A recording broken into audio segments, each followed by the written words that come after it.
Welcome back to Let's Talk Race on Ireland. I am your host, Harrison Paul. Today we're talking about American presidential race. Ron DeSantis has dropped out of the American presidential race. Now, there's a lot to look at this. There's a lot of angles and a lot of ways to look at this. And I just want us to get into this today. Before I do that, I just want to actually show you guys this really cool mug that we got made today for my coffee. So, yeah, I really like it. Hopefully soon you guys will have it. Each of you will have your own. And yeah, we'll keep pushing the movement. We'll keep pushing the movement. So yeah, I like it. I really like the mug. I just had to make that known today. But let's get back to what's important. Ron DeSantis. Now, I've been thinking about this and what this means. So listen, more so, I'm going to look at this in the perspective of the fact that now Vivek, I'm sure he woke up today with more fear than he did go to bed last night. He probably thought the vice president position was his until this happened, and he's probably wondering now, is Ron going to take it ahead of me? But, of course, we're not going to get into what I would usually speak about and what race has to do with it. Although, I just wanted to drop a point here when it comes to like Nikki Haley. If you look at Nikki Haley, she doesn't even use her real name. She uses a very Western name in order to, I don't know, Nikki Haley knows why. But I'm just going to take a second to read out Nikki Haley's real name in order for us to have a discussion about it. Nimarata Nikki Randhawa Haley. And what I love so much is that, a lot of racists we try to act like that doesn't alter anything. I won't call him a friend, an elder who gives me time, wonderful older man, probably in his 70s, and he tells me how when he was younger he got with a white woman, ended up having children with this white woman, but they were like married. And he said that when she took his surname, certain jobs and certain things and certain people wouldn't no longer called back, and it really affected their lives. And what I love about this is like, then he told me when they took the name off, they had to sit down. They said, listen, I think we'll have to take the surname off. They took her surname off her documents, and things started to move again.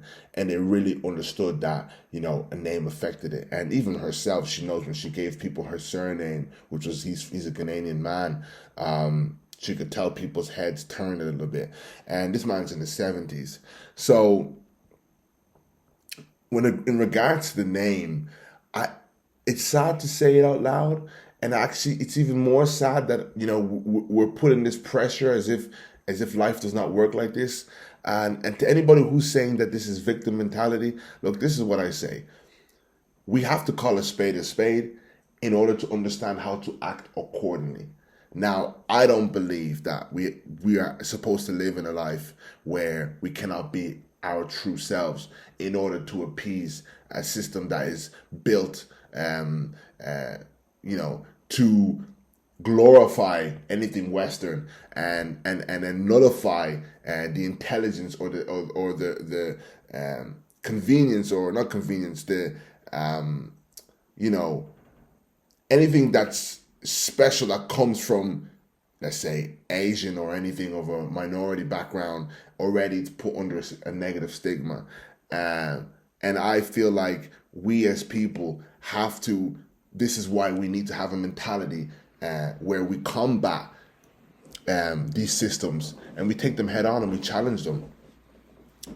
So, look, the fact that she changed her name makes me also question, did Ron DeSantis' name, did it have to do with how people's brains were working when people were deciding who they're going to vote? Did Trump feel, more kin to them? I'm not going to stand here and say I know exactly, especially for a topic that doesn't have totally got to do with the black community. I'm just going to speculate and leave that there. But what I am going to talk about today is the fight that's going to happen now between Ron DeSantis and Vivek Ramaswamy. And I wanted to talk a little bit more, because I saw a lot of the comments on my last video, and I want to talk a little bit more on, the concept of worshiping the white man in order to appease him.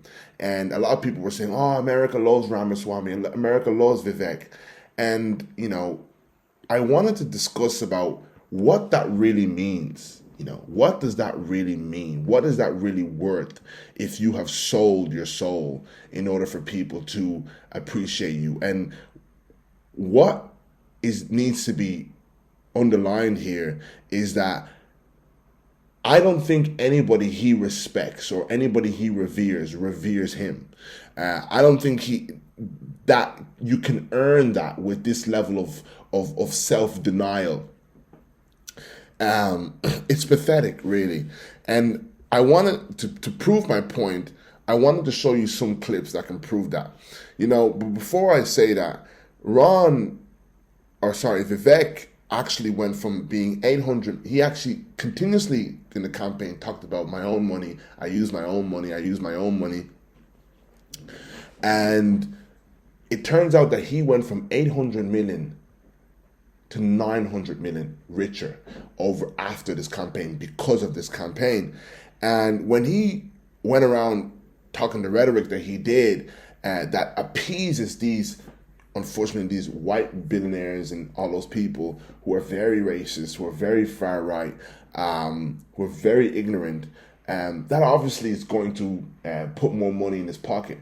And the unfortunate thing is that, a lot of times I feel like people will sell out and gain respect from people who are a less tax bracket, because we live in a world that admires money. We live in a world that if you have money, it will give you status. But I feel like, what kind of life is that if you're not getting respect from the people that you respect? I don't think Donald Trump has any respect from this guy. I don't think the people who own, who he rubs shoulder with, the big billionaires, really respect this guy. I think they know that they can get something from him, but I don't think they will respect him. But let me play this tape, and I want to show you the meaning of sellout. I want to show you the meaning of sellout. So here, Vivek fires back at a reporter asking if he condemns white supremacy. Listen to this. I'm not going to recite some catechism for you. I'm against vicious racial discrimination in this country. So I'm not pledging allegiance to your new religion of modern wokeism, which actually fits the test. I'm not going to bend the knee to your religion. I'm sorry. I'm not asking you to bend the knee to mine, and I'm not going to bend the knee to yours. But do I condemn vicious racial discrimination? Yes, I do. Am I going to play your silly game of gotcha? No, I'm not. And frankly, this is why people have lost trust. And I know you're going to go print the headline tomorrow. I already know this. We already know how your game works. Vivek Ramaswamy refuses to condemn white supremacy because you asked a stupid question. The reality is, I condemn vicious racial discrimination in this country. I condemn vicious racial discrimination in this country. I was talking to a brother on the phone today, and I was explaining to him how this fight against racism, it has stages. We need to understand that it has stages. Even white people understand that it has stages. No, we are no longer in the stage of somebody spitting at you in the middle of the street and calling you the N-word, or these vicious acts of racial discrimination. But when he continuously repeats vicious acts of racial discrimination, what he's trying to articulate from his soul is understanding that the people who he knows have a racial bias and a racial discrimination wouldn't act out in vicious racial acts. And he knows there's a prejudice up there. He knows there's ways that things operate in these places. But they've created new rules. The same way beforehand they created rules that, listen, it's illegal to treat a black person that way. Now, amongst those circles, they've created rules that, listen, this is the way things go. This is who we give respect to. This is who we don't give respect to. I seen a video of a guy, and he seemed to be like a billionaire guy, and he was talking about how he was in a meeting with a lot of other billionaires, and there were the main guy who was hosting the meeting made a black joke, right? Just for example. Again, I believe this is a technical, vicious act of racial discrimination. And he actually stood up and said, listen, I don't want to be involved in this joke, He said he could tell the guy was leading to a joke, and he stopped him there and said, listen, don't make that joke. I don't want to have to stand here as if I find that joke funny. And the room got awkward, and he discussed about how, he just broke down how they have this racial loyalty, this unspoken loyalty amongst themselves. It was a really nice video on TikTok. And these rooms have those loyalties. And Vivek understands that. He understands that we're no longer in lynching days. That's why he strategically says, I am against vicious acts of racial discrimination. Now, obviously, this video, you can see how much his back is against the wall, how much he actually doesn't want to answer this question, how nervous he is, because everyone who brings money in his pocket doesn't want him fighting the fight for justice, doesn't want him talking about this topic. And a lot of black and brown people find themselves rejecting a major fact, or major people in their race need that support. And because you were fortunate enough to make your life and become a billionaire, people want you for whatever you can give. But you have to think about the normal people, everyday people who are like you on the ground. Your parents were immigrants. You have to think about the lack of respect our parents got when they went into certain places when they first arrived here. It's ridiculous how we forget. It's ridiculous how we forget. Now, and just people like him only think about himself. But I want to go to another video here where he defends comments about white supremacy. Check this out, right? And I'm going to compare this with another video. And the other video, they're asking him to respond to Israel and what he should do in response, and what he would do if he was president in response to Israel. Look at what he says first about the white supremacy and KKK. Joining me now is 2024 presidential candidate Vivek Ramaswamy. Thank you so much for joining me this morning, sir. I want to start with what I began the program with, which is this racist shooter killing 3 black people in Jacksonville yesterday. What is your reaction to the shooting? It is such a tragedy, and my heart goes out to those families. This should not be happening in the United States of America, and it is wrong. The reality is we have a mental health epidemic in this country. There are reports that this particular individual, the perpetrator, was indeed evaluated for mental health deficiencies as well. And I think we need to have the courage in this country to bring back a practice of So they've asked him there about a racial situation. He has deflected the situation and gone to mental health. That is so wrong. Keep listening. putting back psychiatrically ill people who pose a risk to their communities into psychiatric institutions, not just drugging them up, but faith-based approaches and other approaches that fill our longing for purpose and meaning in this country. I think it is just a shame that we even have mass shootings like this, be it the one that happened in Florida, be it the recent one, the Nashville shooter in a Christian school, killing 6 in a school. We have to address that mental health epidemic, and we need leaders with the courage to do it. But my heart goes out to those families, and I hope something like this never happens again. She's very smart. She's having none of it. What's his response? Mental health is one aspect of these shootings, and apparently, and we're still learning a lot about what happened. The facts are still coming out. Also, this was very much apparently racially motivated. The sheriff there said point blank that this shooter had manifestos coming, 3 manifestos, and said specifically that he went to this dollar store with the intent of killing black people. I think that is heinous and deserves to be called out for what it is. The reality is we've created such a racialized culture in this country in the last several years that right as the last few burning embers of racism were burning out, we have a culture in this country largely created by media and establishment and universities and politicians that throw kerosene on that racism. And I can think of no better way to fuel racism in this country than to take something away from other people on the basis of their skin color. I've been saying that for years. So he is just victim blamed. A family who's gone through a shooting, he is just victim blamed. The family. It's disgusting. You guys should go and watch it yourself or else I get flagged. I wish we could sit here and watch the whole thing together. It's the most disgusting thing ever.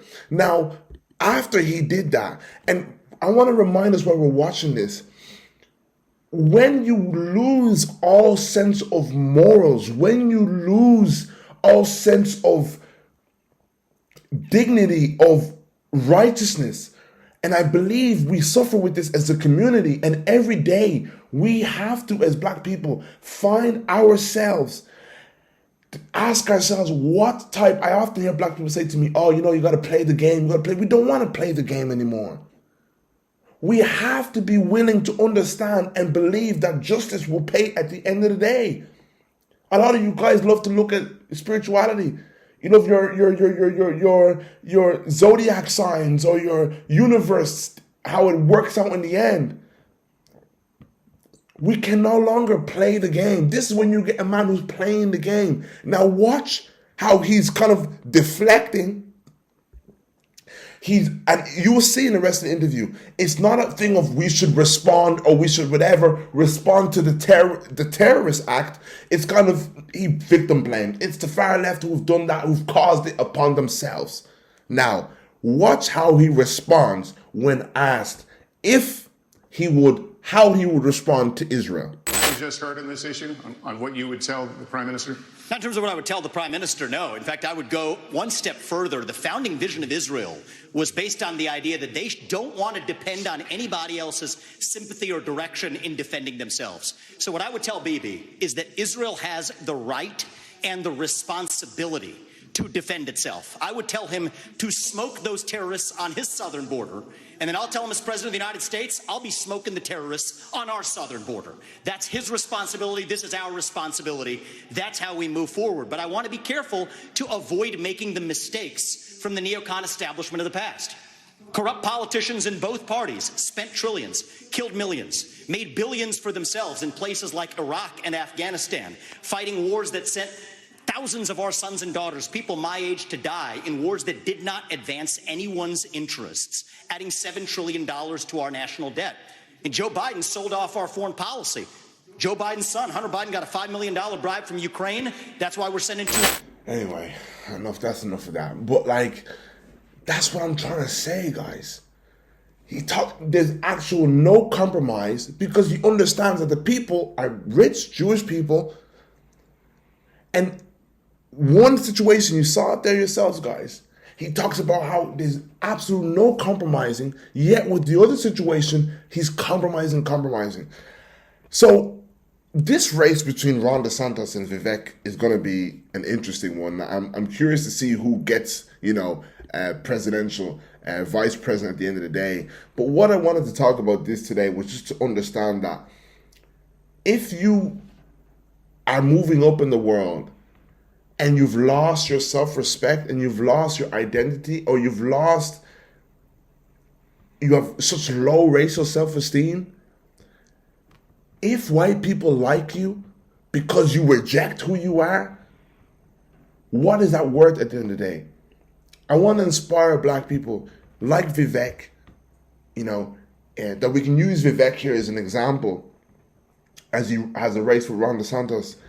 Listen, Blacks, in this world, if we are focused on climbing up and we are compromising our character, Mandela said, anybody who changes his view on something or opinion depending on who he's standing with is no man that can lead anybody. He said this in a wonderful interview. And of course, Vivek is standing now on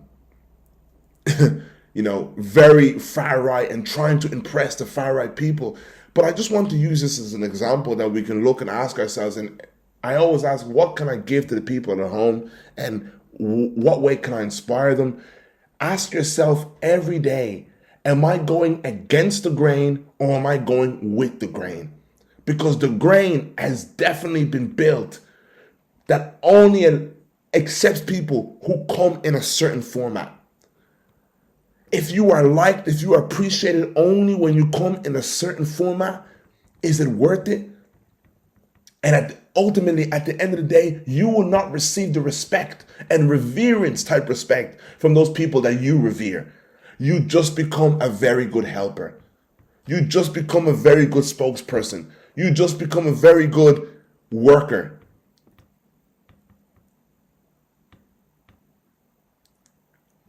I made a decision in my life that I'm ready to become enemies with the people who don't comply to the level of respect I'm now giving to myself, who don't comply to the level of respect that I'm giving to my people.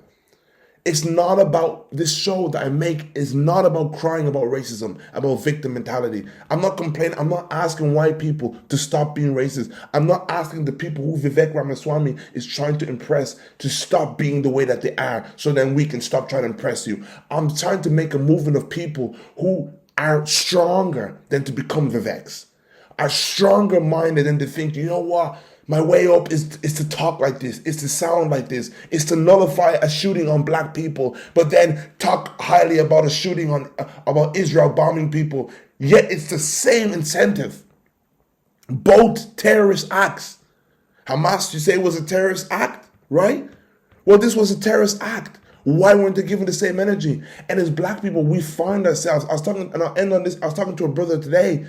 That's why we perpetuate the narrative of our corrupt leaders, because that's the tune that the people who are still stealing from Africa are singing.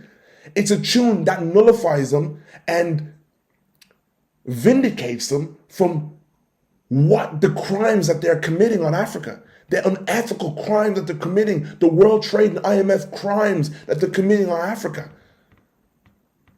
So if we, the children of our ancestors, are still singing that tune, and then we have more confidence and we sing that tune louder at the top of our voice, but when it's time to sing, to stand and speak truth to power, we become Vivek Ramaswamy's. I wanted to use this guy here as an example because I've been watching him, and I know, and we all know, these pick-me's. These pick-me's. As a pick-me, there are definitely a few benefits. As a Candace Owens, there's definitely a few benefits. But we will see where it ends for you. You will never become as powerful or as influential as the people you are trying to kiss up to. You have to speak against that. And this can happen, guys. You can take this information on your day-to-day life, in work, the workplace, everywhere. I know it will be scary. I know you feel like I won't excel unless I bow to Trump. Unless I, as black people say, play the game.